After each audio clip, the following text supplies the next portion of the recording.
You are watching the 8:05 post show for a great day of competition at the Lexus US Open of Surfing, presented by Pacifico.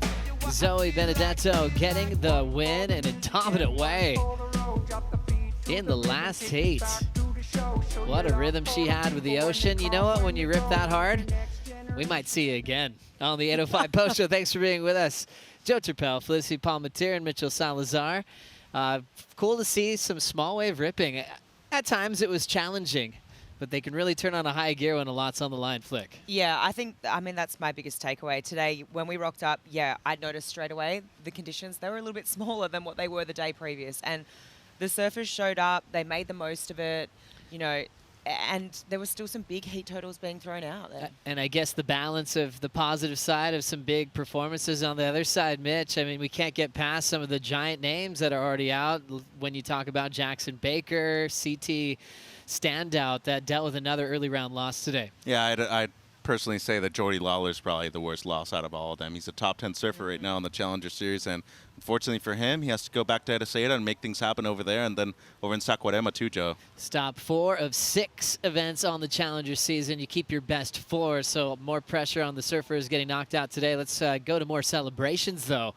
Big performance to close it out this afternoon for us. Zoe Benedetto's with Wax Ed. Well, it was a clutch wave towards the end. In the end, it was a convincing victory, though. Tense moments leading up to that 7-point ride? Yeah, I was just really nervous, like, the whole time, like, before I paddled out. I always think my first heat is, like, the hardest heat for me, just, like, you're all, like, nervous and, like, jittery. But, yeah, I definitely blew a good one in the beginning, and that didn't help. But after that, I was like, I just have to do it, so. And after a 17th at Bolito, going home just for a little while, pretty good prep on the East Coast for what we have here at Huntington today. Yeah, the East Coast this time of year is great for this. Just like barely breaking wind chop or like super small, like on the sand basically. So yeah, it's good practice for here. And I always know that, especially in the afternoon, it's going to be really either windy or just like really small, maybe not the best with the tides here. So, I mean, I'm grateful for that now. So. And Huntington Beach, Surf City, it's a beach town. You're used to traveling to these places. What does it mean to be back here and putting on a good performance for all your supporters? Yeah, it feels good. I just kind of really haven't gotten started this year. Just like have had a slow start to my year. I started off good in January, but Challenger's just been a little bit more slow for me. So yeah, it feels good. I surf Huntington a lot on the regional QS, and I was here like 2 months ago for the QS. So yeah, it feels good. I know like Brett and everyone's down here from Hurley, so like just having them in my corner makes me feel better. So. Great. Well, we'll be seeing you coming up tomorrow. Let's catch up with the rest of the post show. Good man, Wax Ed. Thank you, Zoe Benedetto, for a very just honest interview. Flick, can you relate to that? Because we've heard this a few times. Some surfers say that that first heat can feel like a big mountain to climb. I think so, especially, you know, yes, Zoe is from the US, but a lot of these surfers are traveling from all over the world. We've said it all day. It's a lot financially, emotionally. You put it all on the line. You rock up here and you're like, oh, this means so much. Like, I've got to make it through this first heat. And once you get that first heat out of the way, generally you can start to build momentum. And I think that's what we'll see throughout this whole event. But yeah, that first one's just like ripping the Band-Aid off. You just got to get it done and out of the way. Mitchell, thinking about Zoe's profile, I mean, she's had some significant key heat wins and has had some good runs competitively. Do you have expectations on how far she needs to go in the draw in the U.S. Open this year? Yeah, 100%, and especially the way you bring it up about being, you know, in your home court too. Like, that's the most motivating factor right there, is that you're able to perform not only on home soil, in front of your family too. And the fact that her mom's here supporting her throughout, you know, thick and thin, that's a major motivation right there. And I feel like for Zoe, it just comes down to being smart during her heats and, you know, taking those emotions down just a little bit. Well, we'll see if that performance shows up again on the 8:05 post show. Stay tuned for the top 5. That's way later. We've got some heat recaps to focus on now. How good was it to see John Mel in this kind of form? Brand new stickers on his board. Big wave champ Pete Mel was on the beach supporting, and then Caua, Costa looked really connected, Flick. Oh, he looked so good. I mean, this heat was really, really, it was contestable. There were a lot of waves being ridden, but, you know, John, he really impressed me. He got away with like a bit of an early lead, but it was Costa who basically surfed a 10-minute heat. He turned it around within 2 minutes, a 7-point ride and a 5.87. I mean, this is where things started to look a bit more positive for Cal for this wave here. Yeah, looking smooth, looking fast, and when your board looks that good, you can just throw the tail into the sky. Nice rotation. Caua got the win. John Mel advancing in second underneath him into the next round. Dad Pete Mel very proud of his son's performance. Peter John Mel, so he's John Peter Mel. That's like a tradition in their family, so you could call him Pete, which is great. And I'm just stoked that they're both getting a lot of support. It's kind of rad. I was talking to Pete. He's like, wow, I've got another chapter in my surfing career, and getting to share it with his son, John. And who knows what kind of waves they'll ride together from Huntington to Mavericks and beyond. Oh, man. I mean, John has taken off on some big waves at Mavericks, and it's crazy. I mean, so, the variety in his surfing, the depth in his surfing, to be able to do it at Mavericks when it's, 20 foot, toe, paddle, to here, 2 foot, and really challenging. So, yeah, there's depth there. As we transition to the women's tour today, it was all eyes on World Junior champ Sierra Kerr. Taking on a big heat here. Hanan Matsuoka also looked really in form. Really fun to watch this one go down, Mitch. Yeah, and, going up against Paige Harab is not an easy task either. And I thought Daniela Rosas had surfed a great heat up until in the very last few minutes. But it's right here. Matsuoka was able to get the 6.5. And unfortunately for the other two surfers, Rosas and Harab, that knocked them down to third and fourth. But I just felt that the composure from the two young surfers, Kerr and Matsuoka, was really the biggest difference right here towards the end of the heat, Joe. Yeah, really cool to see how patient that Sierra Kerr was. And then she got a 3-turn combo. That was the difference, 7.5. Proud father there, Josh Kerr, breaking it down. Yeah, and I think we speak about those first heat jitters, and yeah, she got the job done, and she sat and waited with priority. Sierra did for quite some time. She took off on that wave. It looked good, and when she came in, she did the post-heat interview. She actually said, oh, that wave, I could have surfed it a bit better. It didn't quite feel right, but to be dropping a 7.5 when things didn't quite feel right for her, I mean, that means she's got a couple more gears to click into, which is dangerous times moving forward into this draw. And fun times for Sierra Kerr. This event, she wants to win. She wants to just upset the world title race at Cloudbreak as a wild card. Yeah. A lot of momentum for Sierra Kerr right now. It would be huge for her if she's able to win at this event, too. And, given what we were talking about with Flick in the previous heat, the last 3 champions right here, Joe, have all been teenagers. We could be seeing the 4th one right there in Sierra Kerr, too. It's looking that way. It's the youthful movement. That's been what we've been talking about all year, but more specifically at the U.S. Open. A lot of young champions use this as a platform to perform. Now we've got this fun part of the 805 post show. It's time for the Cup Noodles Wave of the Day. Man from Wrightsville Beach, North Carolina, Owen Moss, 793 flick. Yeah, heat 2 of the day. You can already see those conditions looking so nice, but that precision, for me, that was CT surfing.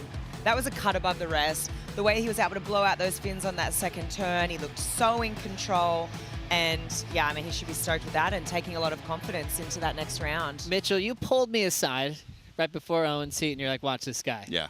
I mean, you were so excited for all of us to really show what he's capable of. And obviously, that was a reason for it, because he backed you up with a performance like that. Yeah, he put y'all on notice right there. And, he's a blue-collar kid from North Carolina and doesn't have a main sponsor, travels with a lot of his close friends. But I just think the facility of him being so good in these types of waves motivated him to really do well on that heat. And he performed, has the highest single wave score of the event so far, Joe. Well called right there, yeah. Mitch. Yeah, I'm going to be keeping an eye on Owen Moss as we keep an eye on the swell. Thanks to Surfline giving us the updates as we focus in on the next few days. We finish on Sunday, and we've got a lot of great things to report. Yeah, we do. I mean, it's really contestable. We've got this moderate south and southwest swells, and moving through into Thursday and finals weekend, I think we're going to see a quality south-southeast swell start to build, and things are going to look pretty promising moving through into this draw. Yeah, and you can see right there today was a bit challenging, especially with that side onshore in the morning. It turned a little bit more onshore in the afternoon, Joe, but for the next few days, I'm excited. I feel like Amelia and Fabio should be really fun, and especially with that south-southeast in the water, not just a straight south, that's way more favorable for us because we're probably going to see some offshore winds later on this week. How fun. Love a little southeast out here. Look at the wave heights as well. 5 to 7 feet on Friday, 3 to 5, and really fun on Sunday as well for finals day. So today was definitely a hard-working day, getting through to better conditions, more opportunity and hopefully bigger scores. Thanks to Surfline right across the street for the official forecast of the event. Now we get to the top 5 moments of the day. We're just talking about this guy, but when you're ripping, you earn more coverage on the 805 post show. Owen Moss representing the East Coast. 7.93 and a 6.27 flip. Yeah, I just said it before, but his surfing just looks a cut above the rest, and great pick, Mitchell. Like, he put together a great heat, big heat total, 14.2, and this is going to give him great confidence going through into this next round. The seeded round, we've obviously got those seeded surfers. That next level, that's just going to be that bit harder.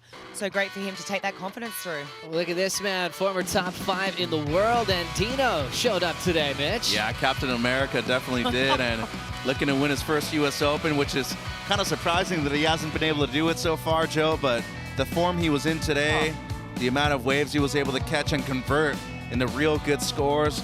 Kolohe's looking good for a spot in the finals day, too, later on this week, but just feel like it seems like he's enjoying himself right here at the Open. Doing a good job taking control. Number 3 in the top 5 is Sierra Kerr's performance, led by that high 7.5. Yeah, I was really impressed with this. She sat and waited so long for this wave, so to be able to perform like that, really, really well done. Surfing beyond her years, and yeah, father, Josh Kerr, stoked, and I know she wants to do some serious damage in this draw. And they're probably going to play some pickleball after this, some ping pong, play some golf. They love competing. They're good at all of those things. Number 2, Zoe. Last heat of the day makes the post show at number 2 on the daily top 5. Yeah, and single highest, combined heat total too. 7.83, 7.5 for Benedetto, 15.33 in terms of the heat total right there, Joe. But as she said in her post-heat interview, she gets nervous. That doesn't necessarily seem that way when she's going out there and competing right now. Real smooth, and that's just the icebreaker now. She found her flow. She knows that she's in winning form. Well done, taking the number 2 spot, winning the post show today. Keon Martin looked really solid with his buzzer beater moment, Flip. Yeah, he did. You know what? I got a chance to speak to Matt Chinoski, who spoke to Keon right after this moment. He said, I just wanted to make a heat, and this meant so much to him. He just, searching for that break, and to do it in the last dying seconds. Everyone loves it. It's entertaining. It's exciting.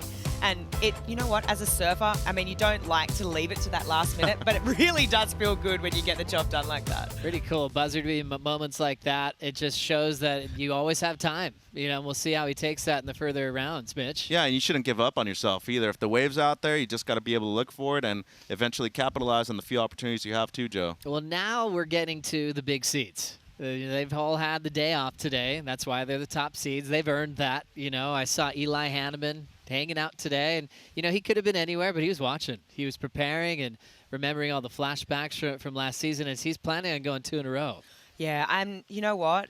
Of course he's going to be down here watching, because there was some great surfing that happened today. I think the level was really high, and the heats that we're going to see tomorrow, there's going to be fireworks. And also with a little increase as well, Mitch, it could be a really intense day of competition. That's the main thing, especially the period. If it increases that way, I think we're going to see a lot more waves ridden and just more opportunity for a lot of these surfers, especially in the seeded round, as you said.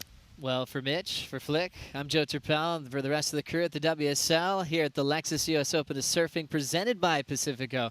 Thank you so much for watching, joining us at 7:30 tomorrow morning. It's going to be on.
This copyrighted event broadcast is produced by the World Surf League for broadcast around the world and may not be retransmitted, reproduced, rebroadcast, or otherwise distributed or used in any form without the written consent of the World Surf League.